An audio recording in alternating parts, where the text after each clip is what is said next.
सरसंघचालक मोहन भागवतांनी मुंबईमध्ये जेन झी आणि जेन अल्फा तरुणाईशी संवाद साधत त्यांची मनं जिंकण्याचा आज प्रयत्न केला। दिल्लीमध्ये झालेल्या सीजेपीच्या आंदोलनाच्या पार्श्वभूमीवर सरसंघचालक तरुणांशी काय बोलतील याबाबत उत्सुकता होतीच, मात्र सुरुवातीलाच सरसंघचालकांनी आंदोलन ही संवादाची एक पद्धत असल्याचं सांगून जेन झीच्या आंदोलनाचं एक प्रकारे समर्थनच केलं। आंदोलन भी एक डायलॉग का तरीका है। हम यहाँ बैठ के बात कर रहे हैं, इसमें समझ में आ गया ठीक है, नहीं तो हमारा डिबेट चलेगा। आप किसी कठिनाई में हो या मैं किसी कठिनाई में हूँ, सुलझाना आपके हाथ में है, मेरे हाथ में है, और नहीं हो रहा है तो मैं चिल्लाऊंगा, मैं आपको वहाँ से लेके आऊँगा, ये पहले करो, अर्जेंट है, ऐसा कहूँगा।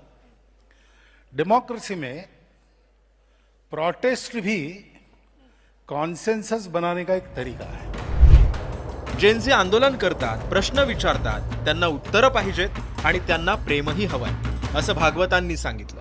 एवढंच नाही तर आंदोलन करणारे जेन झी हे देशविरोधी नाहीयेत, ते आपलेच आहेत हे सांगण्याचाही प्रयत्न भागवतांनी केला। नवी पिढी अधिकच प्रामाणिक असल्याचं सुद्धा मोहन भागवतांनी सांगितलं।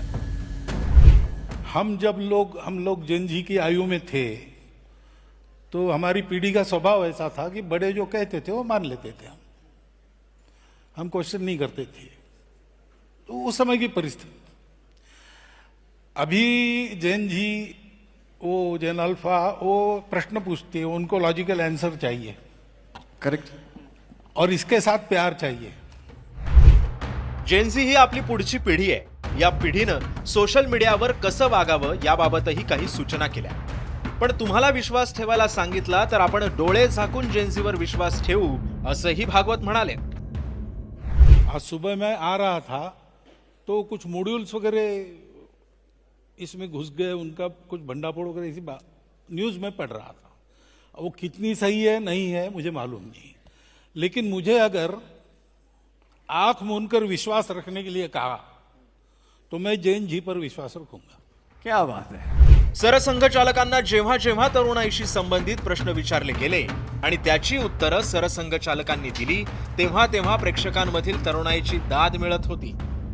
एकंदरीतच या सोहळ्यामध्ये तरुणाईच्या मनातील अनेक प्रश्नांची उत्तरं देऊन संघानं अधिक व्यापक दृष्टिकोन असल्याचा संदेश दिलाय। जय पवार, जय महाराष्ट्र, मुंबई।